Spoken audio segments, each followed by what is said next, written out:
अब यहाँ देखिए ये संक्षारण का मतलब क्या होता है। संक्षारण का मतलब होता है किसी पदार्थ का खत्म, ठीक। और जब भी कोई पदार्थ खत्म होता है तो सबसे पहले उसके ऊपर की चीजें खत्म, बाहर की चीजें क्या होगी, खत्म होगी। जब बाहर की चीजें खत्म हो जाएंगी फिर अंदर का चीज भी क्या होगा, धीरे धीरे खत्म होगा। जैसे हम लोग देखते हैं मृदा संक्षारण, नाम सुना होगा आप लोगों ने। मृदा संक्षारण का मतलब होता है मिट्टी का कटाव, यानी मिट्टी की परत का नष्ट होना। जब भी बारिश वगैरह बहुत तेजी से होती है तो मिट्टी की जो परत होती है वो क्या होती है, बह जाती है। उसी क्रिया को हम लोग क्या कहते हैं, मृदा का संक्षारण। एक यहाँ हमारा आते हैं कि ये है जो है इलेक्ट्रोकेमिस्ट्री, और इलेक्ट्रोकेमिस्ट्री में सबसे पहली चीज है कि धातु, मेटल। और जब मेटल को उसी धातु के विलयन में हम लोग क्या करते हैं, डुबोते हैं, तो उस धातु पर विलयन के सापेक्ष कुछ न कुछ विभव आ जाता है, जिसे हम लोग इलेक्ट्रोड विभव कहते हैं। और इस पूरे सिस्टम को इलेक्ट्रोड कहते हैं। तो ये धातु से रिलेटेड है। जैसे जितनी भी अगर ये क्रिया इलेक्ट्रोकेमिस्ट्री में अगर हम देखेंगे तो धातु मेटल्स होना है। बिना मेटल्स के हम कोई सेल जल्दी बना नहीं पाए। एक बिना मेटल्स के, बिना धातु के कोई सेल बन पाएगा, कोई ना कोई धातु जरूर, मेटल से जरूर। लेकिन एक सेल ऐसा भी है जो बिना धातु का बनता है। एक जिस सेल की सहायता से हम लोग करते क्या है, जितना भी सैटेलाइट होता है, सैटेलाइट, और सैटेलाइट को चलाने के लिए कहीं ना कहीं विद्युत ऊर्जा की आवश्यकता होती है। तो सैटेलाइटों में अगर हम लोग सामान्य तरीके से ये जो बैटरी हम लोग यूज करते हैं, अगर वो बैटरी यूज करेंगे तो उसको लगातार हमको मेंटेन करना पड़ेगा, उसका वाटर लेवल हर एक चीज चेक करना पड़ेगा जाकर। और हर बार जाना हमारे लिए मतलब बहुत ही ज्यादा खर्चीला होता है। तो उसके लिए एक बैटरी का आविष्कार किया गया, जिसको हम लोग कहते हैं हाइड्रोजन सेल। क्या बोलते हैं, हाइड्रोजन सेल जो होता है वो करता क्या है कि अंतरिक्ष में वो रहता है, सैटेलाइट में ये सेल्स लगे होते हैं, और ये सेल्स जो होते हैं लगातार सोलर पैनल के द्वारा चार्ज होते हैं। एक जब भी सैटेलाइट आप देखोगे तो उसमें ऐसे प्लेट ऐसे दिखेगा, पंखी की तरह होता है, आपको लगेगा कि ये उसका पंख है, पंख नहीं होता है, वो सोलर पैनल होता है जो उसकी बैटरी को क्या करता है, चार्ज करता है। और वो जो बैटरी होती है वो काम करती है, उसका जो मटेरियल है वो हाइड्रोजन और ऑक्सीजन है। हाइड्रोजन और ऑक्सीजन को वातावरण से लेकर के विद्युत ऊर्जा का उत्पादन करेगा, और हाइड्रोजन और ऑक्सीजन मिल करके जल का निर्माण करेगा। और वो जल एकत्र होता रहता है ऊपर, और जब भी अंतरिक्ष यात्री जाते हैं तो ऊपर पानी हमको नहीं मिलता है, तो पानी वही पानी पीते हैं जो सेल से निकलता है। एक तो जनरली वही एक ऐसा सेल है जिसमें धातु का प्रयोग नहीं होता है, कोई मेटल से नहीं यूज किया जाता है।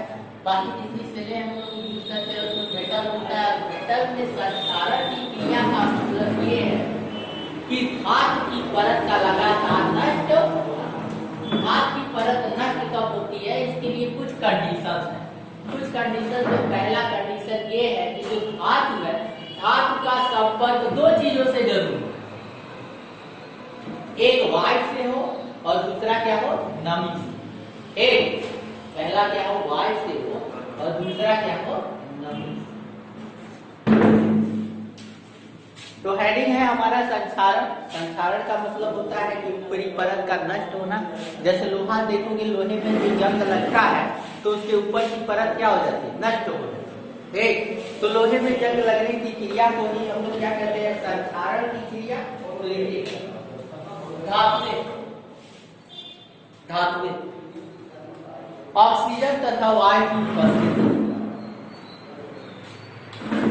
वो ऑक्सीजन तथा जल की उपस्थिति या वायु तथा जल की उपस्थिति। ऑक्सीजन से क्रिया कर, ऑक्सीजन से क्रिया कर धातु ऑक्साइड बना ले।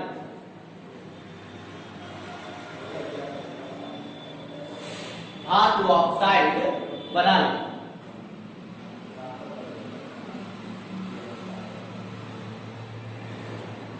जिसके कारण जिसके कारण धातु की परत, जिसके कारण धातु की परत लगातार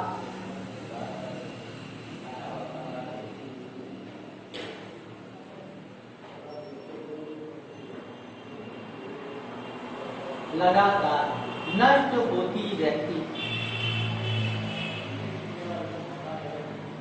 नष्ट होती रहती।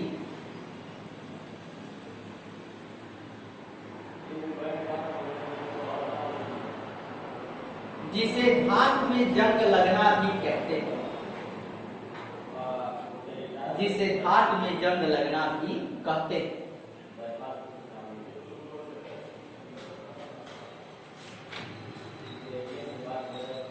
उदाहरण,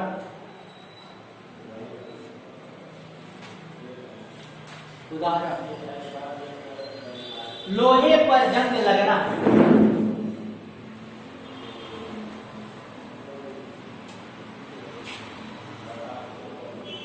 लोहे पर जंग लगना, ये कौन सी क्रिया होती है? संक्षारण की क्रिया होती है। लोहे पर अगर जंग लगता है तो कौन सी क्रिया? संक्षारण। एक कॉमा, पीतल तथा तांबे पर हरे रंग के धब्बे, पीतल तथा तांबे पर हरे रंग के धब्बों का होना,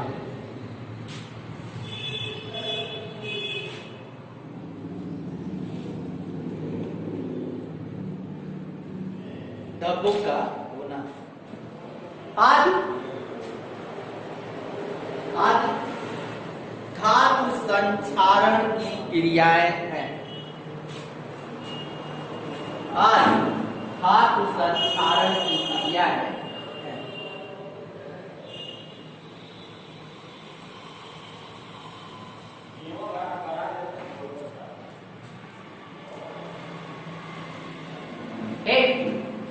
ये संक्षारण का मतलब जनरली क्या होता है? जंग का लगना। और जंग लगेगा तो क्या होगा? उसकी परत लगातार क्या होगी? नष्ट होगी। जैसे तुम लोग पीतल या तांबे का बर्तन देखे होंगे, अगर रोज हम उसको यूज करते हैं तो लगातार हम उसको साफ करते हैं, ठीक। लेकिन अगर पीतल या तांबे का तुम्हारे घर पे बर्तन होगा, अगर रोज यूज नहीं करते हैं तो उस पर हरे रंग के धब्बे आए, धब्बा दिखता है। तो जो धब्बा दिखता है वो कौन सी क्रिया है? धातु के संक्षारण होने की क्रिया। और धातु के संक्षारण होने की जो क्रिया है वो भी एक रेडॉक्स ऑफ क्रिया। कौन सी क्रिया है? रेडॉक्स ऑफ क्रिया है। इसमें भी ऑक्सीडेशन और रिडक्शन दोनों होता है। एक तो केवल इतना पूछता है कभी कभी धातु संक्षारण क्या है। अगला हेडिंग लिखिएगा,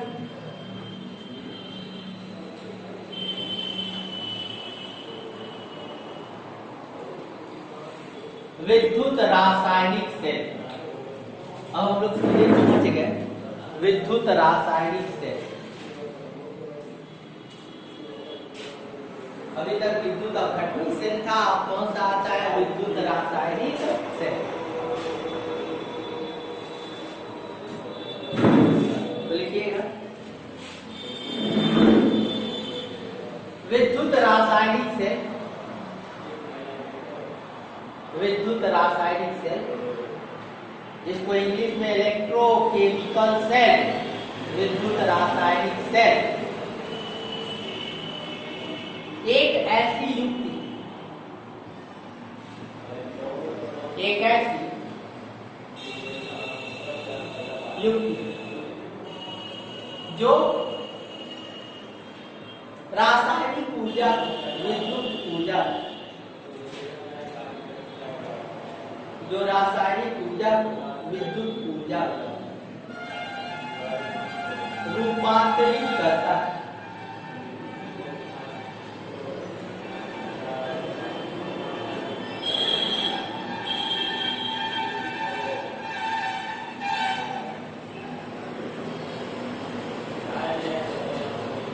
हो गया?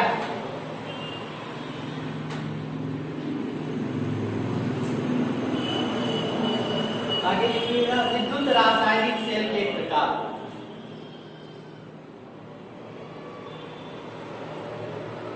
विद्युत रासायनिक सेल के प्रकार।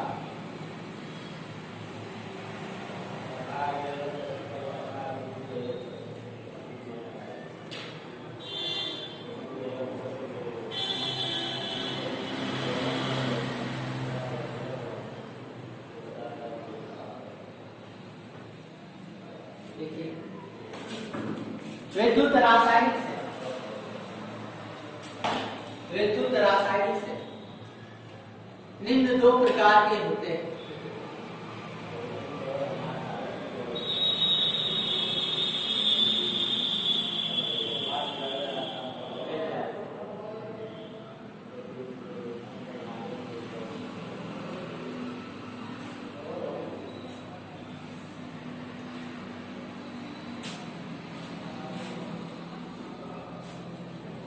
पहले दोनों प्रकार को लिखेंगे।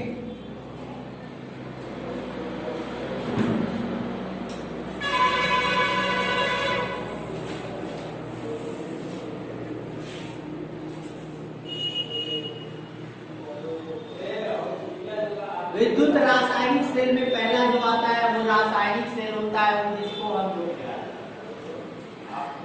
केमिकल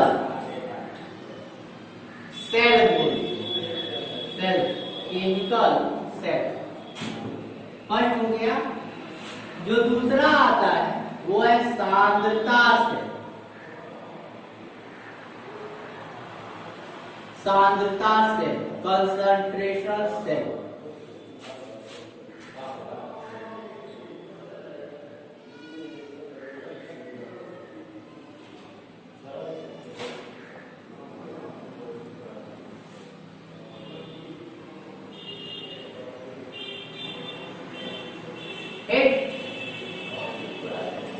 अभी पहले ही हम बोल चुके हैं कि सेल्स जो होते हैं जनरली हम लोग जो सेल यहाँ यूज करते हैं उसमें धातु की प्लेटें, धातु जरूर होंगे, लेकिन एक तो मैंने और सेल बताया, जो मैंने अभी बताया जो अंतरिक्ष यात्री यूज करते हैं, जो सैटेलाइट में लगाया जाता है, उसी सेल को हम लोग कौन सा सेल कहते हैं? सांद्रता। एक जो हम लोग यहाँ यूज करते हैं जिसमें हमारा मेटल्स रहेगा वो कौन सा होगा? रासायनिक सेल रहेगा। और जो हमारा मतलब उसमें मेटल्स कोई यूज नहीं होगा, मेटल्स की तरह कोई कार्य नहीं है, बस अट्टे बॉडी वगैरह उसका हम मेटल का बना सकते हैं या विदाउट मेटल का भी हो सकता है। ठीक, तो सांद्रता सेल में किसी धातु से कोई इतना रिलेशन नहीं। ठीक, तो उसको हम लोग क्या कहते हैं? सांद्रता सेल। और जो मैंने हाइड्रोजन सेल बताया है वो कौन सा सेल होगा? सांद्रता। ठीक, और बाकी सब डेनियल सेल जो होता है बनता है और हम लोग बनाते हैं लैब में। फर्स्ट टाइम जो सेल बना था उसको हम लोग डेनियल सेल, क्या डेनियल। ठीक, तो ये दो प्रकार हो गए, रासायनिक सेल और सांद्रता सेल।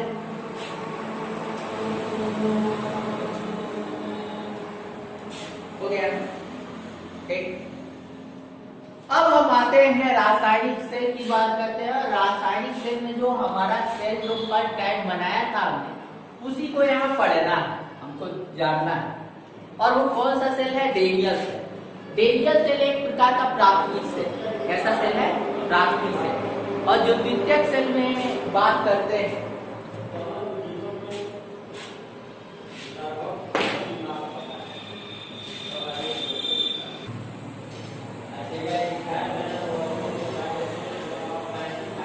Daniel cell.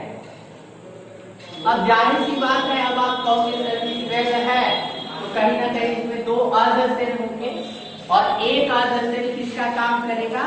एनोड का, और एक अर्ध सेल किसका काम करेगा? कैथोड का। और ये अर्ध सेल जाहिर सी बात है इलेक्ट्रोड, दो इलेक्ट्रोड, एक एनोड और एक कैथोड, दोनों को मिला देंगे हमारा सेल कंप्लीट हो जाएगा। अब आते हैं इलेक्ट्रोड। पहले इलेक्ट्रोड बने, ठीक, और इलेक्ट्रोड बना करके उस दोनों इलेक्ट्रोडों को अर्थात एनोड और कैथोड को एक शार्ट ब्रिज के द्वारा जोड़, और हमारा डेनियल सेल बन के तैयार। ठीक, देखिए डेनियल सेल एडिटिव पूरा रहेगा, रासायनिक सेल डैश डेनियल सेल, क्योंकि फर्स्ट टाइम इसको डेनियल, पहला जो सेल बना था डेनियल।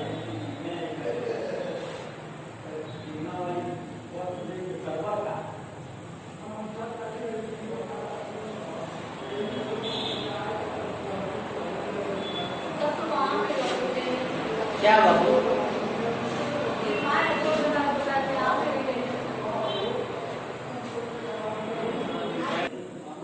डेनियल सेल रासायनिक सेल का एक प्रमुख उदाहरण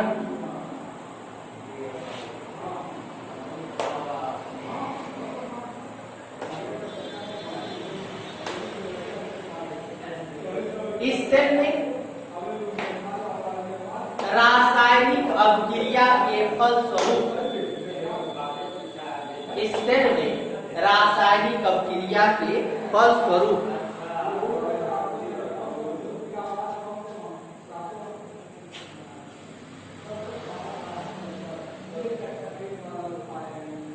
इस सेल में क्या होगा? रासायनिक अभिक्रिया होगी। रासायनिक अभिक्रिया होने के कारण इस सेल को रासायनिक सेल और रासायनिक अभिक्रिया के होने के साथ साथ इसके साथ मिले रासायनिक अभिक्रिया होगा, उसके मिलेगा विद्युत धारा। रासायनिक अभिक्रिया के फलस्वरूप विद्युत धारा प्राप्त हो, विद्युत धारा प्राप्त होती है।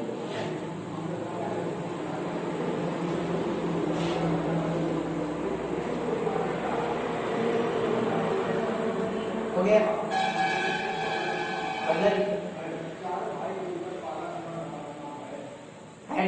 डेनियल सेल के प्रमुख भाग।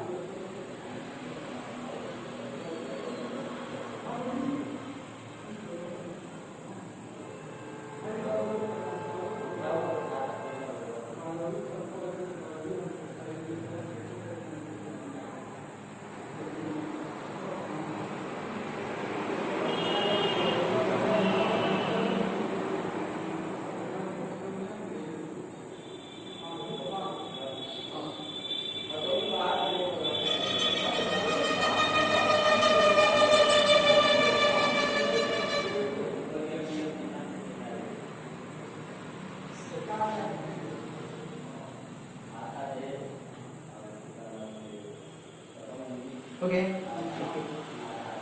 डेनियल सेल के प्रमुख 3 भाग होते हैं।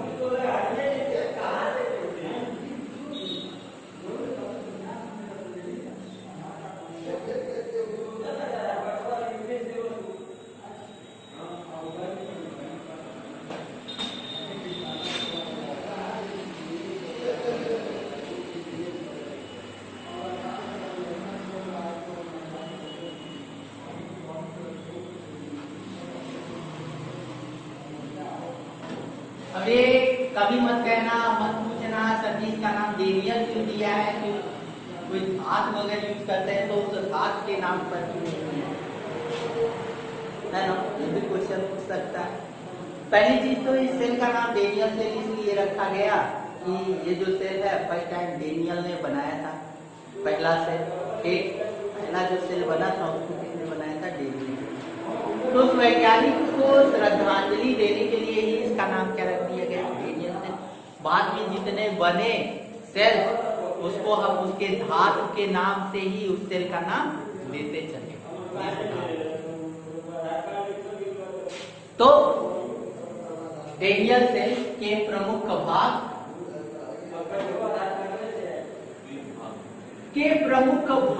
में यहाँ देखिए, अगर हमको डेनियल सेल बनाना है तो 2 अदर सेल पहले बनाएंगे, अर्थात एक पहले एनोड बनाएंगे फिर एक पहले कैथोड होगा, और दोनों को बना करके एक साल्ट ब्रिज यानी लवण स्टेट ब्रिज यानी क्या स्टेट एक साल्ट ब्रिज के द्वारा दोनों को जोड़ देंगे, हमारा डेनियल सेल बनके तैयार।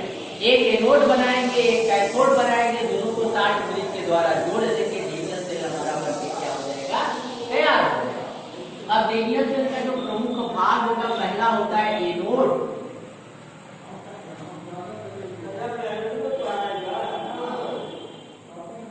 दूसरा होता है कैथोड,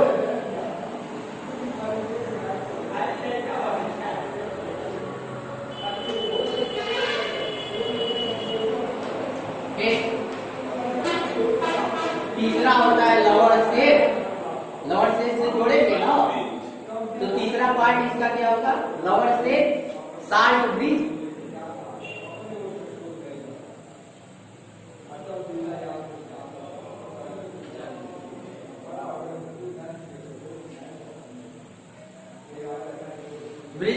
लिखा है बाबू?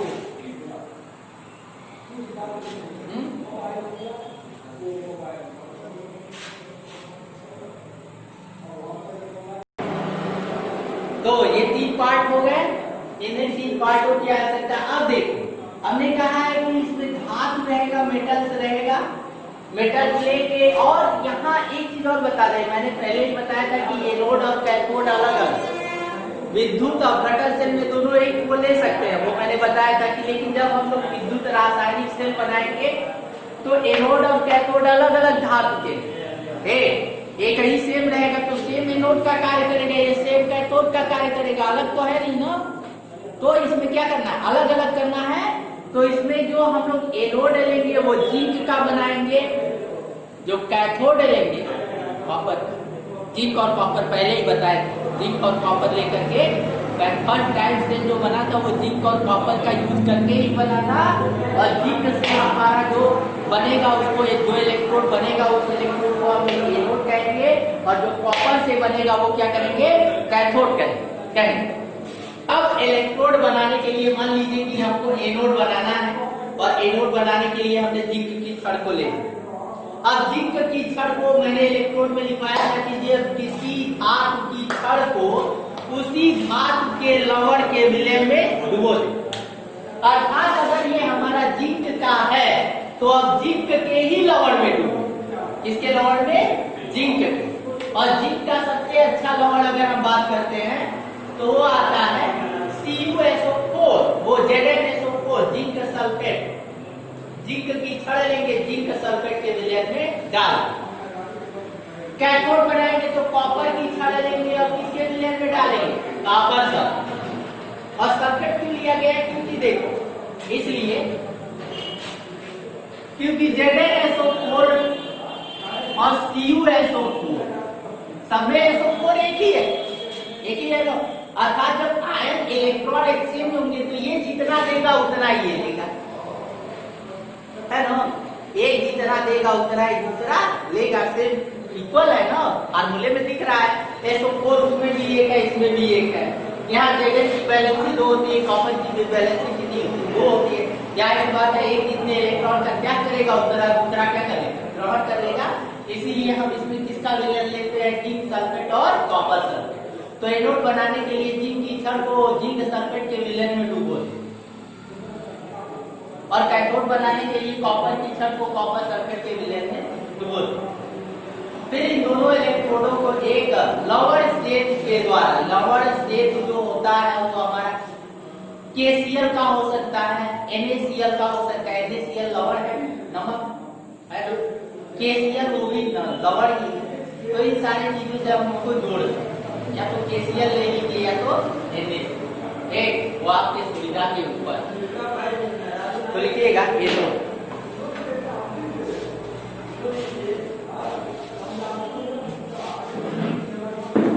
लिखिए इस इलेक्ट्रोड पर प्रमुख भाग, लिखिएगा डेनियल सेल के प्रमुख 3 भाग होते हैं।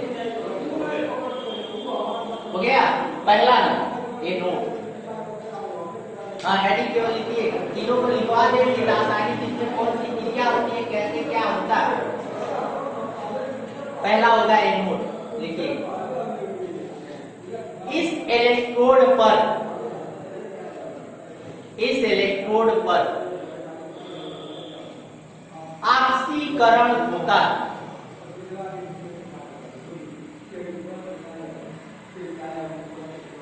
ऑक्सीकरण होता है।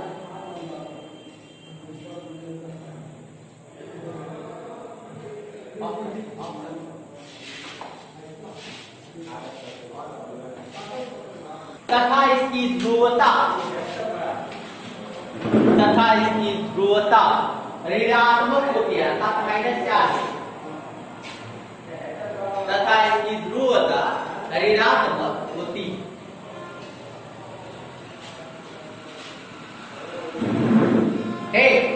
इसकी ध्रुवता क्या होगी, अर्थात ये कौन सा साइन रहेगा, माइनस। एक आगे लिखिएगा इस इलेक्ट्रोड, अर्थात इस इलेक्ट्रोड जिंक की छड़, इस इलेक्ट्रोड को, जिंक की छड़ को, इस इलेक्ट्रोड को, जिंक की छड़ को जिंक सल्फेट के विलयन डुबो कर बनाया जाए। हो गया बाबू, बन गया ना। जिंक की छड़ लेंगे, जिंक सल्फेट के विलयन में डुबो देंगे, एनोड हमारा क्या हो जाएगा, तैयार हो जाएगा। एनोड पर कौन सी अभिक्रिया होगी, ऑक्सीकरण। इसमें कौन सा ध्रुवता होगा, ऋणात्मक, माइनस।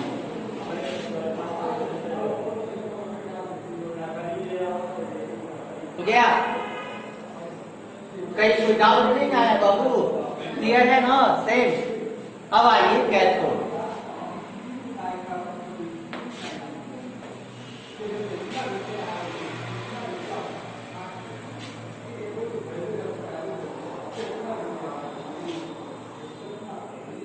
अब अगर एक का डिस्क्रिप्शन आपने लिख लिया है, एक पहले का क्या लिखे हो, एक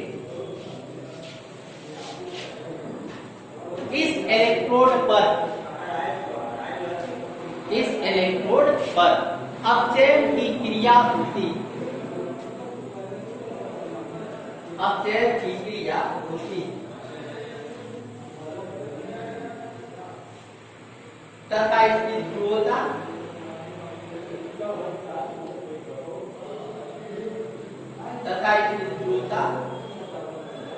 धनात्मक होती।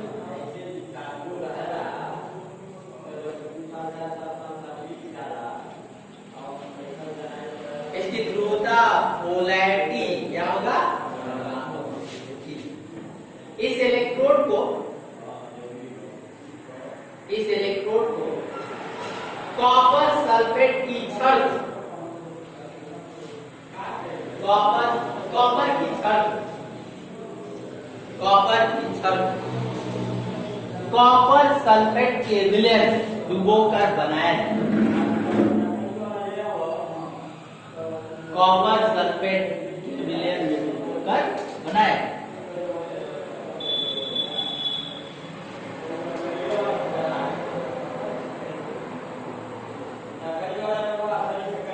हो गया बाबू। अब थर्ड जो पार्ट है लवर से,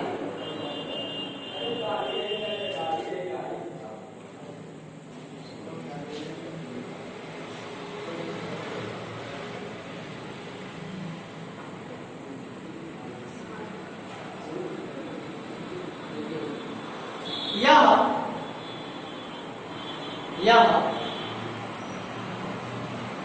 हो गया ना, लवर से यह एनोड तथा कैथोड को जोड़ता, जोड़ रहा है, जाहिर सी बात है ब्रिज का काम कर, जोड़ता है। इसमें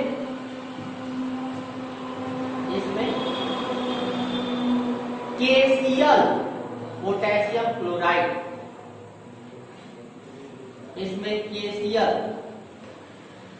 का संतृप्त विलयन करा, इसमें KCl का संतृप्त विलयन करा।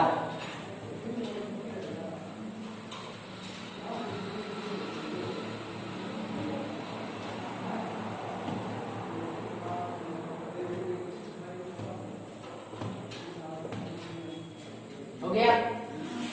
अब इसका फिगर, फिगर और उसके बाद कार्यविधि जो है इसका, रेडियल सेल को हमको बनाना है।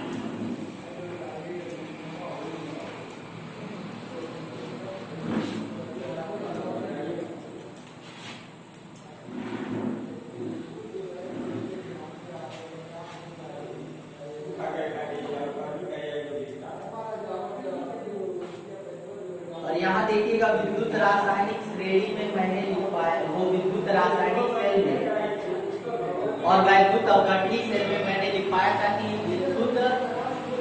वैद्युत अवघटनी सेल में कक्ष एक ही होता है, लेकिन विद्युत रासायनिक सेल में कक्ष क्या होते हैं, अलग होते हैं। तो यहाँ दोनों का कक्ष क्या होगा, अलग अलग होगा, रूम।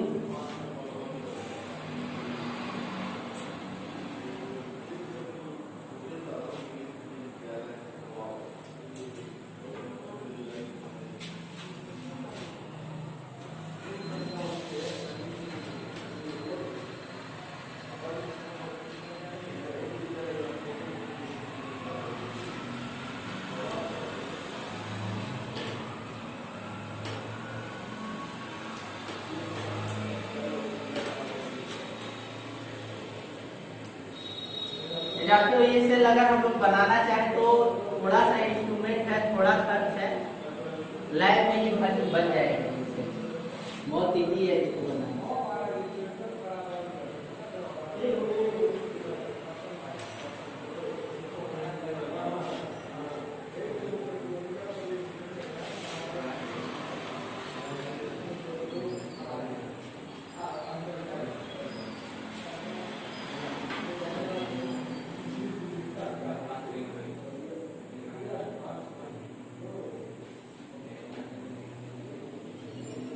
ऑफ है बाबू, ऑफ कर देना।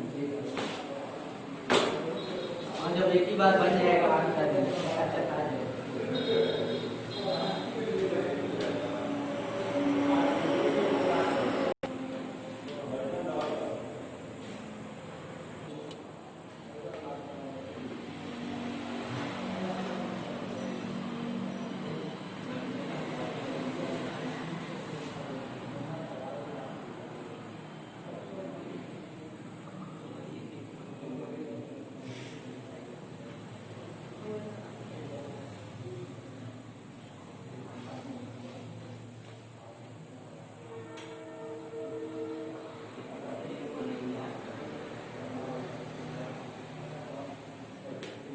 ये हमारा साल्ट ब्रिज है।